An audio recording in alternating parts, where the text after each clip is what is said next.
अस्सलाम वालेकुम। आज़ाद कश्मीर में इंतखाबी अमल के बाद बिलावल भुट्टो के धुआंधार बयानात जो नून लीग के मुतल्लिक़ हैं वो जारी हैं। गुज़श्ता रोज़ उन्होंने अपने बयानात के अंदर रियासत को बहुत ललकारा था, लेकिन शायद बाद अज़ा उनको रियासत अली की कॉल आई होगी, उसने बताया होगा कि रियासत को नहीं नून लीग को बुलाना है। तो उन्होंने रात कल 2 इंटरव्यूज़ के अंदर फिर वजाहत की कि मेरा नून लीग से मुराद थी, रियासत से मुराद नहीं थी। तो लेकिन आज भी उन्होंने नवाज़ शरीफ साहब की IJI के ज़माने से जो पॉलिटिक्स का आगाज़ है वहाँ से आगाज़ किया है, और 2024 के अंदर जो इलेक्शन है जिसे PTI वाले फॉर्म 47 की हुकूमत कहते हैं, आज बिलावल ने भी उसको फॉर्म 47 की हुकूमत ही करार दिया। बिलावल ख़ुद भी उसी इंतखाबी अमल से जीत कर आ गए हैं। लेकिन बहुत से जो पॉलिटिकल एनालिस्ट हैं उनका ख्याल ये है कि ये जो बिलावल जो कुछ कह रहे हैं, एक तो वो पॉलिटिकली बहुत इर्रेलेवेंट थे, शायद अपनी रेलेवेंस बुलाने के लिए कुछ ना कुछ उनको सियासी तौर पर एक्टिव करके साबित करना चाह रहे हैं कि मैं हूँ, पाकिस्तान पीपल्स पार्टी मैटर करती है। लेकिन मुहर्रक ये नहीं है कि बिलावल ने ख़ुद को रेलेवेंट साबित करना है, बल्कि मुहर्रक इसका ये हो सकता है मुमकिन तौर पर कि रावला कोट और मीरपुर में जो कुछ हो रहा है उससे तवज्जो हटाने के लिए इससे बेहतरीन बात ही कोई नहीं है कि एक धुआंधार तकरीर की जाए और वो कहें नो नवाज़ शरीफ तुझे छोड़ेंगे नहीं, और वहाँ से मरियम उठे और वो कहें कि बारीक वारदातें हैं तो बिलावल करता है और पीपल्स पार्टी करती है, हम तो ये करते ही नहीं हैं। दोनों ने, ना बिलावल ने ना मरियम ने, किसी एक ने भी ना उस रेंजर्स के एहलकार की शहादत का तज़किरा किया और ना उन प्रोटेस्टर्स के जिनकी नंबर्स के ऊपर डिस्प्यूट है, तनाज़ा है। वो तो दावा करते हैं कि बहुत सारे लोग हमारे मारे गए, लेकिन अगर एक भी मारा गया तो मारा तो वहाँ का कश्मीरी गया ना भाई, तो उसके ऊपर बात करनी किसकी ज़िम्मेदारी थी?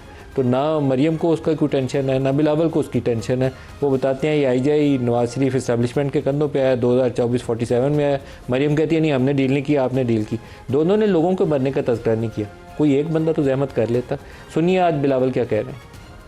ये दांती के पैदावार है, जब भी वो वजीर आजम के कुर्सी पे बैठे हैं, जब भी वो वजीर आला का दफ्तर संभालते हैं, वो धांधली की वजह से। पहले दफा इनका कायद पंजाब का वजीर आला बना तो वो धांधली की वजह से पहली दफा धांधली ज़दा वजीर आजम बना। अगर कोई आज वजीर आला का कुर्सी कोई संभाल रही है और अगर कोई वजीर आजम का कुर्सी संभाल रहा है, ये फॉर्म 47 की वजह से बैठे हैं। उनका नाकाम नालायक वफाकी हुकूमत में परफॉर्मेंस की वजह से अवाम उनसे नफरत करते हैं। मुआशी बहरान में ये खूनी लीग, ये नून लीग जो हुकूक खाते हैं, ये लोगों को रोजगार नहीं, लोगों को बेरोजगार करवाते हैं। बिलावल की तनकीद के अंदर सच्चाई बहरहाल मौजूद है। नवाज शरीफ के सियासी सफ़र का आगाज़ जनरल ज़िया या जनरल जिलानी के साथ हुआ था, और 85 जो पहली वज़ारत आला जिसका वो बिलावल तज़किरा कर रहे हैं वो भी जनरल ज़िया साहब ने ही उनको अता की थी।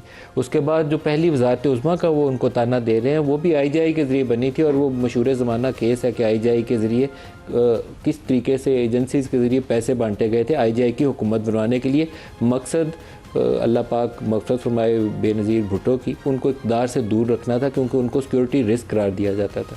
तो सफ़र तवील है PMLN का इस्टेब्लिशमेंट के साथ या उनके कंधों पर सवार होकर हुकूमत लेने का, लेकिन पाकिस्तान में शायद ही कोई सियासी जमात होगी जिसने ये रास्ता अपनाए बगैर इक़्तिदार हासिल किया होगा, बशमूल PTI भी सेम इसी रास्ते से चलते हुए 2011 में लाहौर के जलसे से लेकर 2018 में हुकूमत तक आई थी।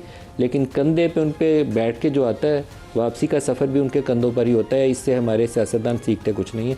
आज जो प्रोग्राम में हमारे इस्लामाबाद स्टूडियोज़ में बैरिस्टर उमैर नियाज़ी साहब हैं और इख्तियार वली साहब हैं, दोनों को खुश आमदीद कहते हैं। लाहौर से अली मूसा गिलानी हमारे साथ हैं। अली, आपको भी खुश आमदीद कहते हैं। इख्तियार वली साहब, खासी तुंदो तेज़ किस्म के बयानात हैं बिलावल के, तो मोहब्बत की वजह वही है, डिस्ट्रैक्शन है क्रिएट करना रावला कोट वाले या मीरपुर के वाक़यात से, या वाकई कोई सही जलाल आ गया कि छोड़ेंगे नहीं नून लीग को? बिस्मिल्लाहिर्रहमानिर्रहीम। बहुत शुक्रिया नदीम मलिक भाई। पता तो चल जाएगा आपको, ये 2 डिवीज़न रहते हैं, 2 मरहले, इसके अख्तिताम तक इंतज़ार करें तो पता चल जाएगा कि ये जो फायर हुआ है तो ये सिर्फ बारूद वाला था कि इसमें आगे गोली भी लगी हुई थी या रबड़ की गोली थी, पता चल जाएगा। लेकिन जो बिलावल साहब कह रहे हैं, मेरे ख्याल में आपने अपने इंट्रो में भी कहा, इनको मैं तो कभी भी पटरी से नहीं उतरता जब तक कोई दूसरा बंदा पटरी से ना उतरे। बिलावल साहब भूल गए हैं कि इनके नाना को, जिनको हम जमहूरियत के चैम्पियन मानते हैं और कहते हैं, और ये ख़ुद भी कहते हैं, भुट्टो साहब, उनको कौन लाया था पॉलिटिक्स में? वो किसको डैडी कहते थे? किसको कहते थे बताई थे? General Yahya, general Ayub Khan, general Ayub को कहते थे, याया को नहीं कहते, अयूब को कहते थे। ये अगर ना होते तो फिर वो ना लाते तो ये इनकी हुकूमत बनती। किसने बनाया था वजीर खारजा? पाकिस्तान में ऐसी कोई पार्टी नहीं है कि जो फौज के कंधों पर बैठकर जिसने इक़्तिदार तक वो नहीं पहुंची। तो इस किस्से को ना ही छेड़े तो बेहतर है। हम तो बात करते हैं चार्टर ऑफ डेमोक्रेसी के बाद, लेकिन मेरे ख्याल में बिलावल साहब भूल गए हैं। तो मुझे मेरे ख्याल में इनको याद दिलाना होगा कि अपनी हिस्ट्री याद रखें। रावला कोट की बात करें, मीरपुर की बात करें, तो आज आप वही कुछ कह रहे हैं। कल आपका जो वर्कर कन्वेंशन था तो सामने ऐसा लग रहा था, तस्वीर जो थी तो वो बिलावल की नज़र आ रही थी, लेकिन पीछे जो आवाज़ आ रही थी वो जैक की आ रही थी। पीछे तो एक झंडा मैंने देखा जो पीपल्स पार्टी का लगा हुआ था, लेकिन ऐसा लग रहा था कि एजेंडा शायद जैक का था। महाजरीन की 12-13 नशिस्तें जो जैक से हजम नहीं हो रही थी, वरना हमने तो उनको इंगेज करके बिठा के उनकी 38 नकाती एजेंडे को और मुतालबात को हमने तस्लीम कर लिया। एक चीज़ जो बज़ाहिर पाकिस्तान पीपल्स पार्टी नहीं बोलती थी और ये लोग कहते थे कि नहीं महाजरीन की नशिस्तों पर ये खामोश हो जाते थे, आज ये वही कुछ बोल रहे हैं जो जैक बोल रही है, कश्मीर एक्शन कमेटी मींस। तो अब ये सिलसिला मैं तो इसको इसी तरह देख रहा हूँ कि बिलावल साहब की वहाँ पर हुकूमत थी, इनके जो वज़ीर आज़म हैं फैसल मुमताज़ राठौर, इन्होंने वहाँ के जो जॉइंट एक्शन कमेटी का धरना था, जो इंतशार था, उसको फैसिलिटेट भी किया होगा, उसको फंड्स भी दिए होंगे और उसमें इनकी मन मर्जी भी शामिल थी। जहाँ पर इलेक्शन की बात है तो यार थोड़ा सा हौसला करें, थोड़ा सा दिल बड़ा करें। यही इलेक्शन कमीशन जब जीबी में इलेक्शन कंडक्ट कराता है तो और आप जीते हैं तो ठीक है, और यही इलेक्शन कमीशन कश्मीर में इलेक्शन कराए तो आपको उस पर, आप जब हार जाते हैं तो आपको एतराज़ है, तो ये डबल स्टैंडर्ड है। और साथ में ये भी ऐड कर दूं कि आपके उम्मीदवारों के घर से हमने पोलिंग का अमला और पोलिंग का मटेरियल इलेक्शन की रात पे रिकवर किया। एक जुमला और सुन लीजिए। अगर आप समझते हैं कि चंद बसें, मैं नहीं समझता, भुट्टो साहब की बड़ी कुर्बानी है, भुट्टो ख़ानदान की बड़ी कुर्बानियाँ हैं, मैं इन बातों पे नहीं आना चाहता था, लेकिन यहाँ पर बैठकर हम भी कोई फिर छोले बेचने नहीं आते, हमारी भी जमात है और हम भी अपनी क़ियादत का दिफा करना जानते हैं। ये इतनी बड़ी पार्टी जो कहते हैं कि हमने अपने सर भी कटवा दिए, फांसी भी झूल गए, ये इतनी बड़ी जमात ये 10 बसों में बह गई, सारी की सारी उसमें आ गई और चली गई। गिलानी साहब आपसे इसका जवाब चाहूंगा, बिलावल की तंकीद और पीएमएलएन का जवाब, आप क्या कहते हैं? ये लोग लगा के गए। गिलानी साहब देखें, बिस्मिल्लाहिर्रहमानिर्रहीम, सबसे पहले तो मैं ये कहना चाहूँगा कि आप ना बहुत माजी में चले जाते हैं। आप 1960s की जब बात करते हैं तो पाकिस्तान में उस टाइम पर जमहूरियत और आइन था ही क्या। उससे पहले जो इलेक्शन होते थे, जो एक आइन था 56 के अंदर एक कॉन्स्टिट्यूंट असेंबली बनी है जो उस टाइम पे एक अबूरी आइन बना गया था, उसमें वोट का हक किसको दिया था? वोट का हक सिर्फ टैक्स पेयर के पास था, जो उस टाइम पे जागीरदार था या जिसके नाम पे ज़मीन थी, जो ठेका बयाना देता था वो वोट दे सकता था। ड्राइंग रूम पॉलिटिक्स होती थी। तो उस टाइम पे जो माहौल था, उस माहौल में जुल्फ़िकार अली भुट्टो ने उसी तरह ही आना था ना।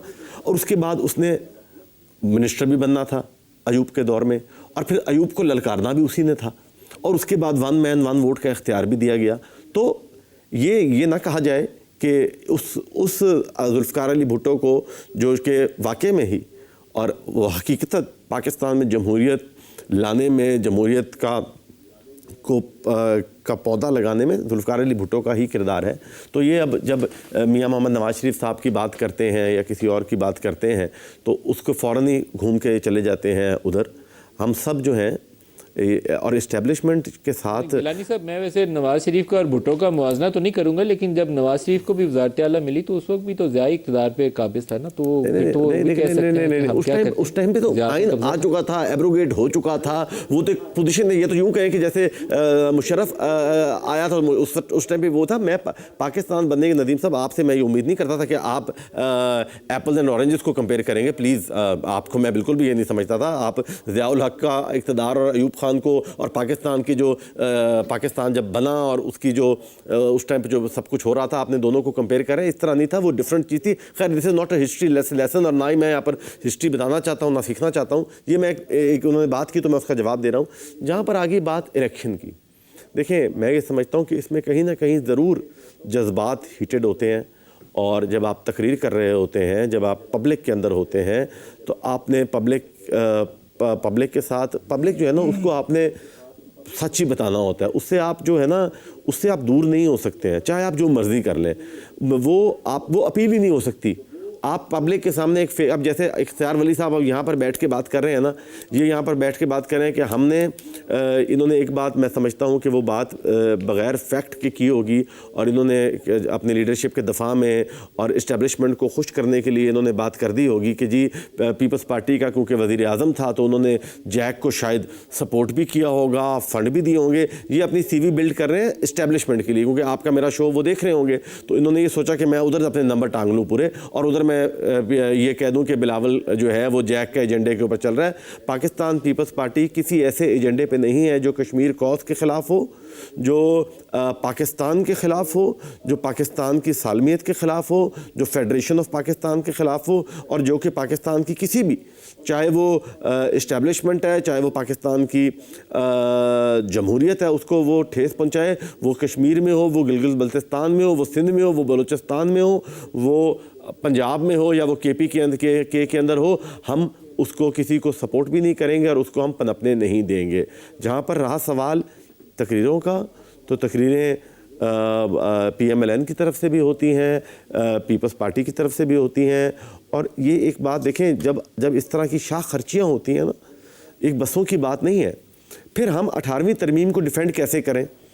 फिर इसका मतलब है कि जो वफाक कहता है और जो कुछ तबकात ये कहते हैं कि 18वीं तरमीम ने तो बादशाह बना दिए हैं CMs को, वो जो दिल करता है वो करते हैं। 18वीं तरमीम इख्तियार देने के लिए था सूबों को, सूबों की आवाम को इख्तियार देने के लिए कहा था, लेकिन एक वज़ीर आला को बादशाह बनाने के लिए नहीं कहा गया था कि कोई बादशाह या कोई मलका बन जाए और उसके बाद वो बांटे। उसका दिल आए मैंने जहाज़ ख़रीदा है तो वो जहाज़ ख़रीद ले, और वो पब्लिक में आके कहे कि हाँ ख़रीदा है भाई। फिर बसें हैं तो कश्मीर में दे रहे हैं, दिया भाई, देना है तो वफाक से उसकी इजाज़त लें कि जी हम कश्मीर गवर्नमेंट को डोनेट करना चाहते हैं, कश्मीर की हुकूमत को, कश्मीर की स्टेट को गिफ्ट देना चाहते हैं। ये बसें देना ही रियल इशू है? नहीं, मैंने एग्जांपल दिया आपको, ये बहुत छोटा इशू है। देखिए इख्तियार वली साहब की बात से मैं एग्री कर रहा हूं, ये नॉन इशू है जिसके ऊपर बात हो रही है। आपकी जमात को तो इशू रेज करना चाहिए था कि रावला कोर्ट में क्या हो रहा है, लोग वहां क्यों प्रोटेस्ट कर रहे हैं? अगर वहां पे डेथ हुई है लोगों की तो क्यों हुई है? अच्छा नदीम साहब, मैं ज़रा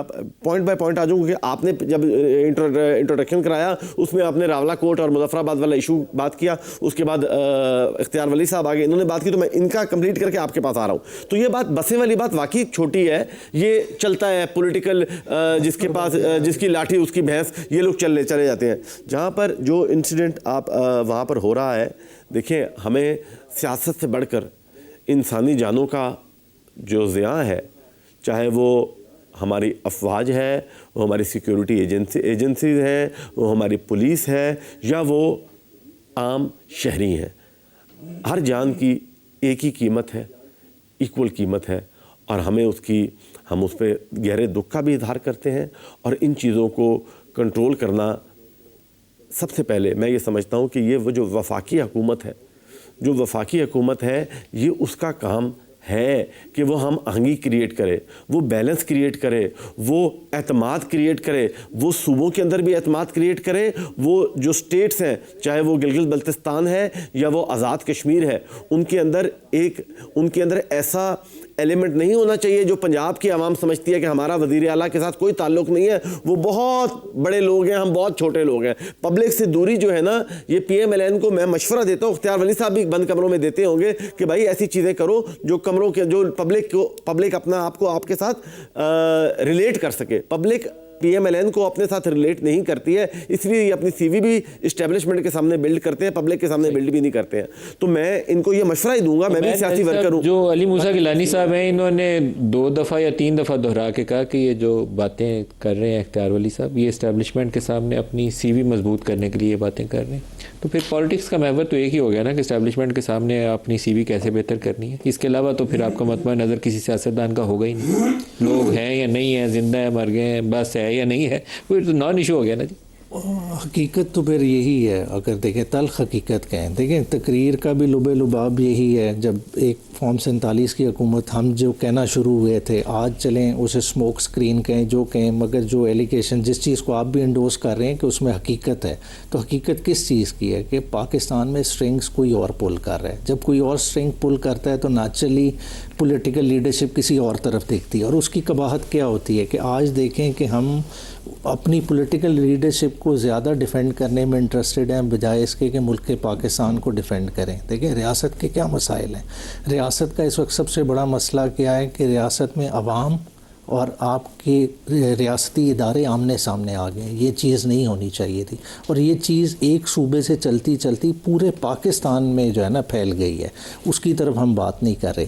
देखें एक अजीब सी सूरत हाल है, एक शहादत हो, 2 हों, मगर पेनफुल है। बात है कि एक वो मौका ही क्यों आया कि एक पॉलिटिकल डिमांड्स, ये एक ऐसी डिमांड जिन पे आपने ख़ुद हुकूमत ने 2 दफ़ा उनके साथ एग्रीमेंट साइन किया हो, और आज आप इस तरह से वायलेंटली उससे टर्न अराउंड करें कि पूरा मुल्क उससे हिल के रह जाए। लेकिन उमैर साहब, पाकिस्तानी सियासत में जो इस्टेब्लिशमेंट की मुदाखलत रही है वो तो एक तारीख़ का हिस्सा है, और जो कुछ अभी 24 के इलेक्शन में भी जो इल्ज़ामात हैं वो भी वेल डॉक्यूमेंटेड है। सारी चीज़ों से आंखें बंद करके आगे नहीं जाया जा सकता।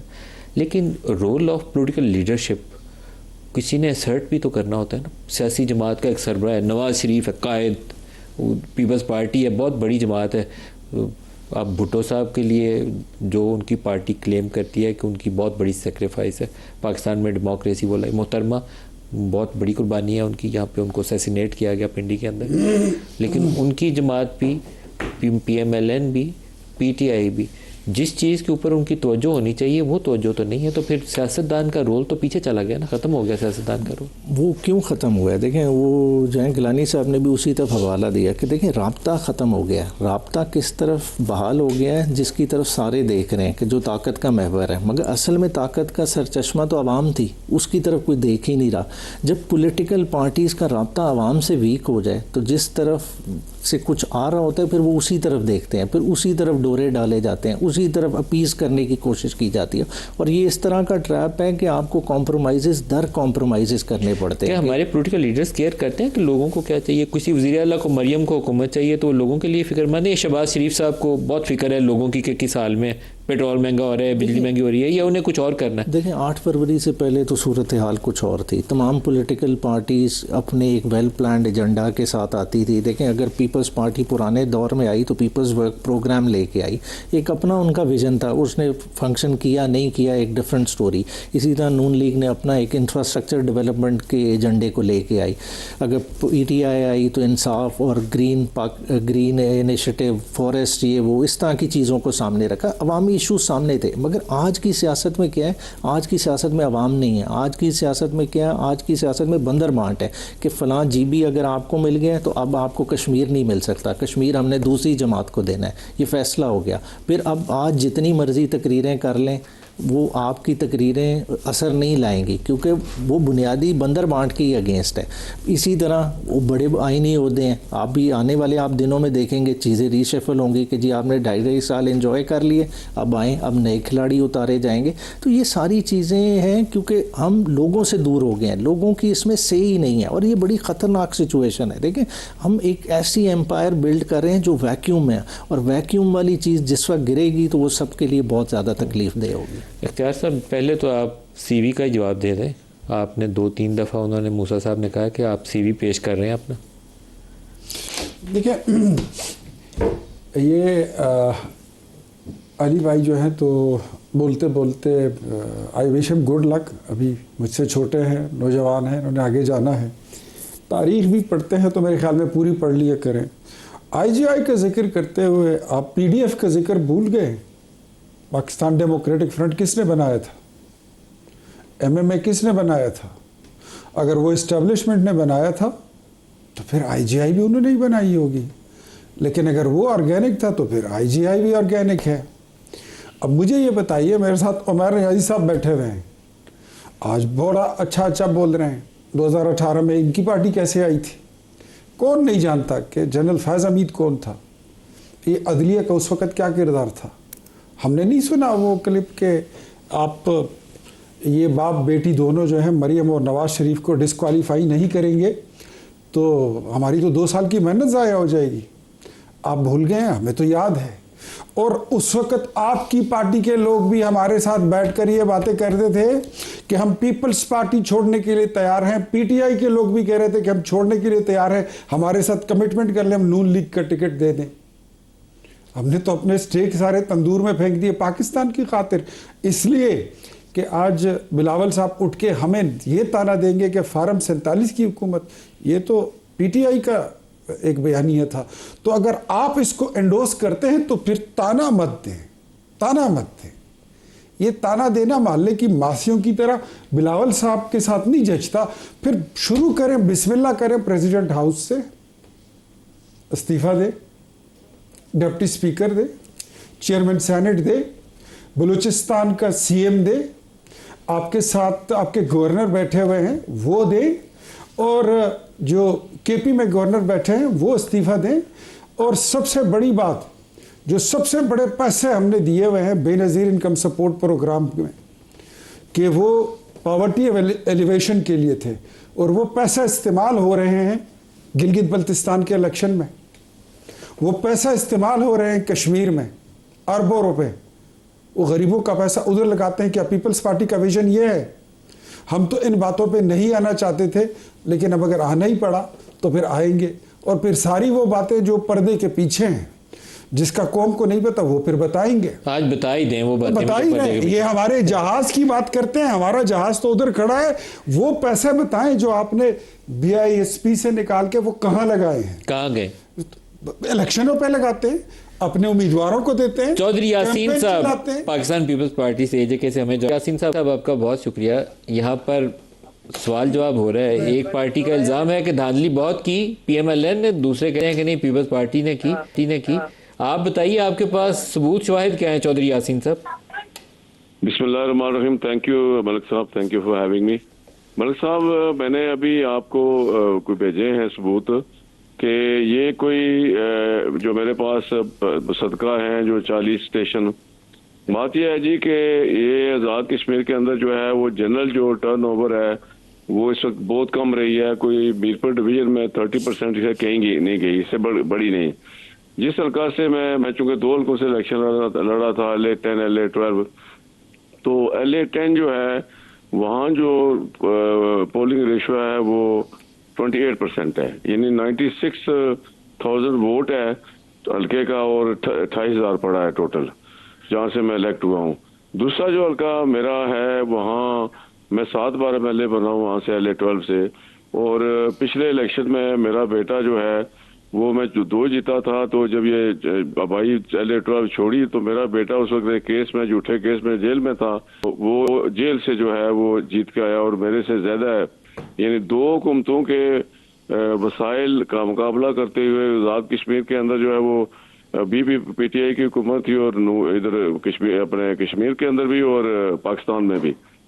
तो वो इलेक्शन, और 18 वफाकी वजीर जो है वो इसकी अली अमीन गंडापुर की मईत में वहाँ मौजूद थे। 28 आज़ाद कश्मीर के वजीर और प्रेसिडेंट और प्राइम मिनिस्टर। सर अभी सबूत क्या है? अभी क्या धांधली हुई? अब क्या सबूत है? सर अभी धांधली ये हुई है कि जब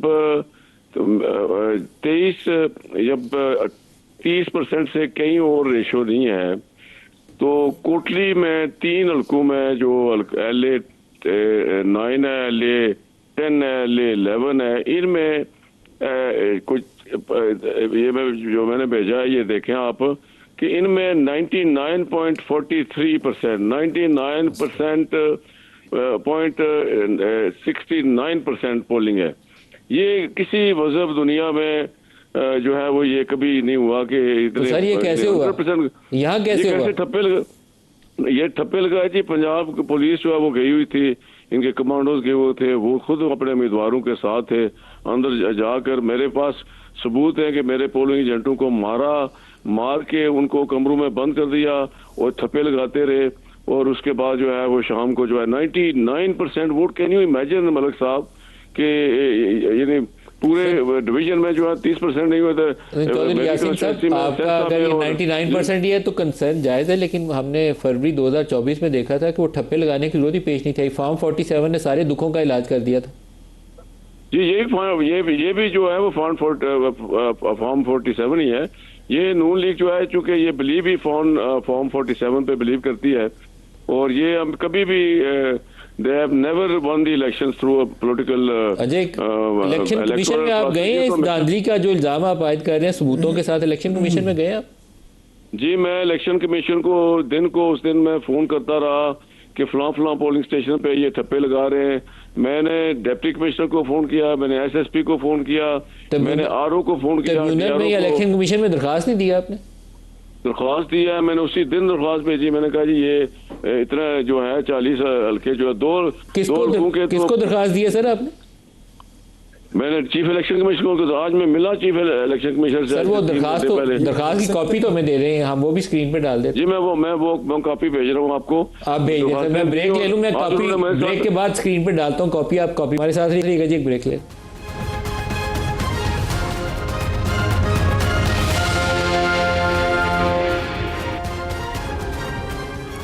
वेलकम बैक। अली मूसा गिलानी साहब, ये जो आपस में इल्ज़ाम तराशी वाला काम शुरू हुआ है, तो ये क्या किसी नए सियासी मैच का आगाज़ है, या बस 2-4 रोज़ के बयानात के बाद उसी तनख्वाह के ऊपर गुजारा करेंगी सियासी जमातें?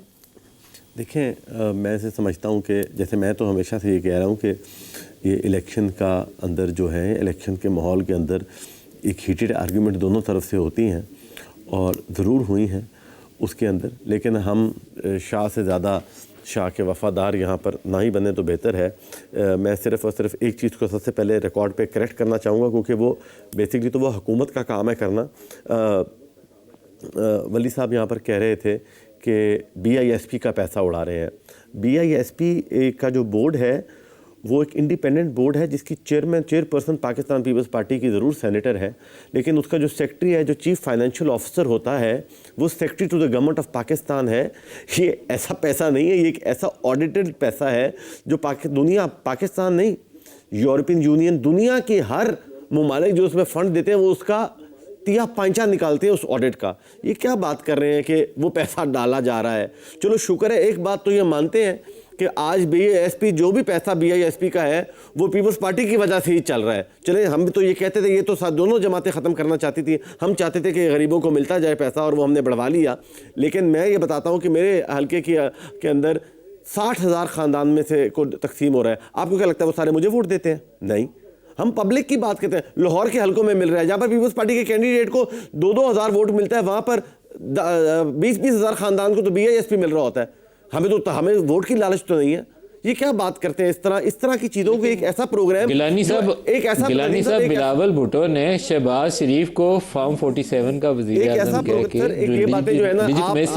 इलेक्शन प्रोसेस की फरवरी 2024 की, वो तो लेजिटिमेसी तो उन्होंने क्वेश्चन कर दी। मैं अंडरस्टैंड करता हूं, मैं बात को अंडरस्टैंड करता हूं कि आपको मिर्च मसाले वाली खबर चाहिए, पर मैं यहाँ पर एक बात को रिकॉर्ड पे दुरुस्त कर दूं कि BISP जो है वो एक इंटरनेशनली रिकग्नाइज्ड प्रोग्राम है। प्लीज किसी क्रॉस फायर के अंदर, किसी भी क्रॉस फायर के अंदर हम ऐसे प्रोग्राम तोहमत ना लगाएं। जहां पर बात आ गई फॉर्म 47 वाली, तो बिलावल साहब ने जो एक हीटेड आर्गुमेंट के अंदर बात की है, फॉर्म 47 वाली गवर्नमेंट की बात की है, तो उन्होंने उनको ताना दिया है कि जो अपोजिशन आप पर ताने मारती है, फिर आप ये चाहते हैं कि हम आपके साथ जो ढाल बन के खड़े होते हैं हम भी फिर वैसे कर लें। अगर आप हमारे साथ भी ऐसा कर रहे होंगे तो हमारा चेयरमैन साहब की एक बात है, वो ये कहते हैं कि हम क्लैरिफिकेशन दे रहे हैं बिलावल की स्टेटमेंट की। बिलावल को हो सकता है पसंद ना आए। मैं ये समझता हूं कि पाकिस्तान पीपल्स पार्टी ने, चेयरमैन साहब ने एक बहुत क्लियर बात की है कि हम इस हुकूमत के अंदर पाकिस्तान के मफाद के अंदर हैं, पाकिस्तान की खातिर है, इस हुकूमत की इस मुल्क की जो माशी मुश्किलात हैं उसके लिए हम साथ हैं। हम किसी एक जमात को बनाने के लिए या एक जमात को बचाने के लिए नहीं है। तो ये बात एक दुरुस्त है। जहाँ पर 47 वाली बात है वो मामला सारे सब्जुडिस हैं, वो चल रहे हैं। हम सियासत करने के लिए, मैं अपने हल्के में भी ये बातें करता हूँ, जब मैंने करनी होंगी तो मैं भी करूँगा, जब चेयरमैन ने करनी होगी वो भी करेंगे। सही है जी। गिलानी साहब ने थोड़ा सा बैक ट्रैक कर लिया उस चीज़ से, क्योंकि 2 दिन बिलावल ने जो कुछ कहा कि रियासत जो है वो नून लीग के साथ खड़ी है, फिर आज कहा कि ये फॉर्म 47 वाले हैं, लेकिन गिलानी साहब उसकी वजाहत कर करके वो कह रहे हैं नहीं, ये सिर्फ तकरीर नहीं है। देखें, उसकी वो हमने पहले बात की कि स्मोक स्क्रीन है कि नहीं है, मगर देखें तकरीर में जो इल्ज़ामात हैं वो फैक्ट बेस्ड इल्ज़ामात हैं। उन्होंने ये नहीं कहा इस दफ़ा का, उन्होंने हर दफ़ा की बात की है, और हर दफ़ा की बात को सब्सटेंशिएट होता है आपके जुडिशल रिकॉर्ड से भी। असगर खान का केस सुप्रीम कोर्ट ने फैसला किया ना, कितने कितने लाख रुपए लिए गए एक एक सियासतदान के नाम के साथ ही मौजूद है ना। उसके बाद क्या हुआ, वो सियासतदान आज तक सियासत कर रहे हैं। मार्शल असगर खान की वो सारी डिटेल, तो ये ढकी छुपी बातें नहीं। आज भी जो है, आज आप महमूद खान अचकज़ई की फ्लोर ऑफ द हाउस पे, अख्तर मैंगल साहब की फ्लोर ऑफ द हाउस की तकरीरें उठा लें। बलूचिस्तान के उन्होंने रकम के हिसाब से बताया कि कितने में इलेक्शन खाली सूबा बलूचिस्तान का बिका। तो ये सारे फैक्ट बेस्ड बातें हैं। बात है कि ये कोई पॉलिटिकली एक दूसरे पे हमला नहीं हो रहा। बात है हमारा पॉलिटिकल प्रोसेस फ्लॉड है, हमारे पॉलिटिकल प्रोसेस में ये हो रही हैं, लोगों की कमी पेशियाँ और तरीके से पूरी की जाती हैं। 7-7 हज़ार वोट को 1,07,000 कराची में बनाया गया, किससे ढका छुपा है? नवाज शरीफ साहब का अपना इलेक्शन, डॉक्टर यास्मीन राशिद साहिबा का रिज़ल्ट सारा सामने है, फिर किस तरह से वो इलेक्शन पिटीशन फारिग की जाती है, वो भी किसी से ढकी छुपी नहीं है। तो पूरा एक निज़ाम कांदा तो दे रहे हैं नून लीग को, इसमें कोई शक नहीं है, मगर मसला ये है, देखें इतनी क्या मजबूरी है। आज एक एलिगेशन सामने आ गया, सारे पीछे एक एक कदम उठाएं, दोबारा इलेक्शन करा लें, क्यों हम इलेक्शन से भाग रहे हैं? आपके ख्याल में ऐसा होगा? बात है इख्तियार वली साहब, कोई एक रास्ता भी होना चाहिए निज़ाम की इस्लाह करने का। जब सारे कहते हैं कि 18 भी ठीक नहीं था, 24 भी ठीक नहीं था, 85, 90 सारे इलेक्शनों का तज़किरा हो गया, तो दुरुस्त करने के लिए तो कुछ रास्ता होगा। सबसे पहले तो उमैर नियाज़ी साहब इधर बैठे हैं, ये ले लें नज़र अपने लीडर की, ज़रा गारंटी ले लें कि वो कितनी देर के लिए सिविल सुपरमेसी का नारा लगा रहे हैं, वो कितनी देर के लिए डेमोक्रेट बनेंगे। फौज के एक संतरी की सीटी बजाने की देर है, सारी की सारी पीटीआई यहाँ से वहाँ चली जाएगी, फिर प्रो एस्टेब्लिशमेंट हो जाएंगे। इक़्तिदार परस्ती जो है ना, वो कुछ और चीज़ है। अगर इस्टेब्लिशमेंट की सपोर्ट ना होती तो मैं इस बात में मुझे कोई शक नहीं है कि इमरान खान कभी ज़िंदगी में भी वज़ीर आज़म नहीं बन सकता था। अब आते हैं इस बात पे, देखिए मैं पाकिस्तान पीपल्स पार्टी, मैं तमाम पॉलिटिकल पार्टीज़ की मैं वो करता हूँ, कदर करता हूँ। जो डेमोक्रेट्स हैं मैं उनकी इज़्ज़त करता हूँ, रिस्पेक्ट अनकंडीशनली करता हूँ। मैंने पहले कह दिया कि पवित्र कोई नहीं है, तो अब ज़्यादा पवित्रता जो है उसकी जो है तो ज़रा इश्तिहारबाजी बंद ही कर दें और ओरिजिनल बात पे आते हैं, मामलात को तय करें। हमारी जमात में तो ये भी रिवायत है कि साद रफ़ीक ने थोड़ा सा जवाब दिया तो वज़ीर आज़म ने उनको बुला के उनको कहा कि ऐसे बात नहीं करते, हमने कल फिर मुँह मत्थे लगना है। हम फिर आपको कहते हैं कि बिलावल साहब को भी बताएं कि जो आप कह रहे हैं, आप भी अपने कद से, अपने काट से और अपने लेवल से मुतजावज़ हो गए हैं। ये बातें आपके करने की नहीं है, आपको सूट नहीं करती हैं। आपने लहसुन खाया हुआ है, इसीलिए मुंह से आपके लहसुन की बू आ रही है। तो दूसरों को मत कहें कि आपने लहसुन खाया हुआ, आपके मुंह से बू आ रही है। प्याज नहीं खाओगे तो प्याज की बू नहीं आएगी आपके मुंह से। तो बिलावल साहब से दरख्वास्त ये है, मैं बड़ा ऑनेस्टली और बड़ा हम्बली में कहता हूँ कि let's discuss the things after charter of democracy, जिसको हम हर जगह पर एक मिसाल बनाकर पेश करते हैं, लोगों के लिए एक एग्जाम्पल बना के रखते हैं। सर हो गया चार्टर ऑफ डेमोक्रेसी के साथ एनआरओ का भी तस्करा करें, वो भी साथ ही जुड़ा। सर मैं आता हूँ उस पर, मुझे थोड़ा सा बोलने दें। आ जाए इन चीज़ों को डिस्कस करते हैं, जमहूरियत को बचाते हैं, मजबूत करते हैं, और अगर हम कहीं गलत हैं तो हमें आप बताइए, हम अपने आप को दुरुस्त करेंगे। जहाँ आप गलत होंगे हम आपको बताएंगे कि इख्तियार वली साहब, अली मूसा गिलानी साहब, बैरिस्टर उमैर नियाज़ी साहब, सबका शुक्रिया। आज के लिए इतना इजाज़त दीजिए। अल्लाह हाफ़िज़।